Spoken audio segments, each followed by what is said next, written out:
आता मला 1 ला 4 ने भागायचंय. भागायचंय म्हणजे काय करायचं? भागायचंय म्हणजे भाग करायचे. म्हणजे 1 चे 4 भाग करायचे. आता इथे माझ्यासमोर हा चौकोन दिलेला आहे. मग मला काय करता येतील? मला या एका चौकोनाचे 4 भाग करता येतील. म्हणजेच मी असं म्हणू शकते की 4 समान भाग करून त्यातला 1 घ्यायचा. म्हणजेच मी 1 ला 4 ने भागलं. म्हणजेच मला असं म्हणता येईल का की मी 1/4 किंवा 1/4 भाग घेतला, म्हणजेच पाव किंवा चतकोर भाग घेतला, तर म्हणता येईल. मग आता एकाचा पाव भाग किंवा एकाचा 1/4 भाग चा चा म्हणजे आपण काय करतो? गुणाकार करतो. आपण गुणाकाराच्या धड्यामध्ये शिकलेलो आहोत की एकाचा 1/4 म्हणजेच 1 गुणिले 1/4 असं आपण त्याला म्हणू शकतो. मग आता इथं माझी पहिली ओळ जी निळ्यामध्ये आहे आणि शेवटची पण निळ्या रंगामध्ये आहे, त्या दोन्ही ओळी बघितल्यावर माझ्या काय लक्षात येईल की मला काय करायचं होतं? मला 1 ला 4 ने भागायचं होतं आणि मी मी काय केलं? मी 1 ला 1/4 ने गुणलं. बरोबर आहे? आता अजून एक उदाहरण बघूया.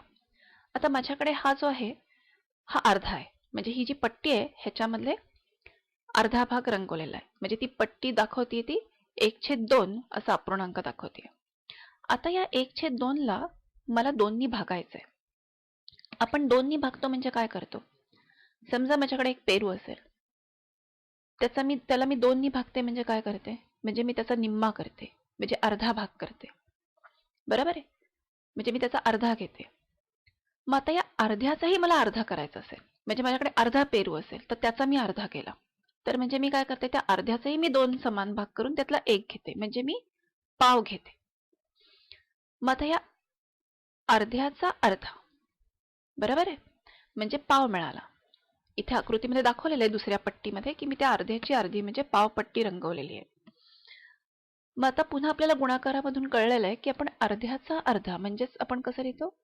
1/2 गुणिले 1/2 आणि म्हणजेच येतं 1/4.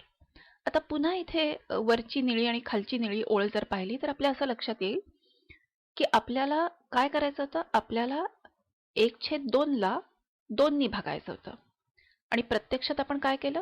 1/2 ला 1/2 नी गुणलं. मग आता ह्या निळ्या ज्या रंगात लिहिलेल्या ओळी आहेत, या बघून आपल्या काय लक्षात येतं? आपल्याला असं लक्षात येतं की जेव्हा आपण एखाद्या संख्येने भागत असतो, याचाच अर्थ आपण त्या संख्येच्या गुणाकार व्यस्ताने गुणत असतो. आता 4 चा गुणाकार व्यस्त काय होता पहिल्या उदाहरणामध्ये? 1/4. दुसऱ्या उदाहरणामध्ये 2 आहे. 2 चा गुणाकार व्यस्त काय आहे? 1/2. म्हणजे 4 ने भागलं म्हणजेच 1/4 ने गुणलं. 2 नी भागलं म्हणजेच 1/2 ने गुणलं.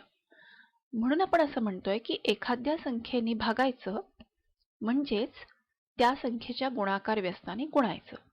तर अपूर्णांकांचा भागाकार करताना आपण हा नियम वापरतो. आता अजून एक उदाहरण बघूया. आता इथे मला काय करायचंय? तर इथे मला 2/3 या अपूर्णांकाला 1/3 या अपूर्णांकाने भागायचंय. बरोबर आहे? म्हणजेच त्याचे भाग करायचे. आता इथे जे चित्र दाखवलेलं आहे त्याच्यामध्ये 3 ठोकळे दाखवलेत आणि 3 मधले 2 ठोकळे रंगवलेत. म्हणजेच ह्या चित्रामध्ये कुठला अपूर्णांक दाखवलाय? 2/3, कारण 3 पैकी 2 ठोकळे हे रंगवलेले आहेत. आता या 2/3 ला मला 1/3 नी भागायचंय. ठीक आहे? आता आपण भागतो म्हणजे काय करतो? भागतो म्हणजे भाग करतो. आता समजा माझ्याकडे 24 गोळ्या आहेत आणि त्या मला 6 मुलांमध्ये वाटायच्या आहेत. म्हणजेच मी काय करते? मी 24 चे भाग करते. कसे भाग करते? की समजा मी 6 चा 1 असे जर गट केले तर किती गट होतील? तर 4 गट होतील. म्हणजेच मला प्रत्येक मुलाला 4 गोळ्या देता येतील. बरोबर आहे? म्हणजे मी भागते. भाग म्हणजेच भाग करणे म्हणजेच गट करणे. तर मी तेव्हा असं बघते की मी ज्या संख्येने भागतेय त्या संख्येचे किती गट होतील तितकं माझं उत्तर येतं. बरोबर? मग आता इथे मी 1/3 ने भागणार आहे. म्हणजेच मला असं बघायला लागेल की 1/3 चा 1 गट असे जर मी गट करायचे ठरवले तर 2/3 मध्ये 1/3 चे किती गट बसतील? किती बसतात? आता काय आहे की हा सगळा ही जी सगळी आकृती आहे ती सगळे मिळून पूर्ण झाले. म्हणजेच प्रत्येक ठोकळा त्याचे 3 भाग केलेत. म्हणजेच प्रत्येक ठोकळा हा 1/3 आहे. मग 2/3 मध्ये 1/3 चे किती ठोकळे बसलेत? किती गट बसले आहेत? तर असे 2 ठोकळे रंगवलेले आहेत. बरोबर? प्रत्येक ठोकळा हा 1/3 आहे.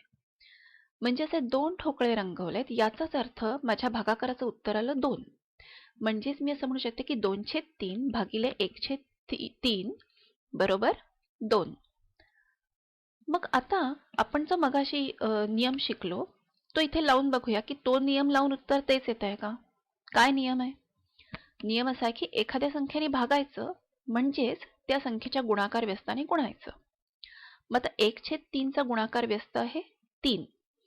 म्हणजे आपण 2/3 ला 3 ने गुणायचं. मग 2/3 ला जर 3 ने गुणलं तर 3 दुने 6 अंश 6/3 6/3 बरोबर 2. उत्तर 2 आलेलं आहे.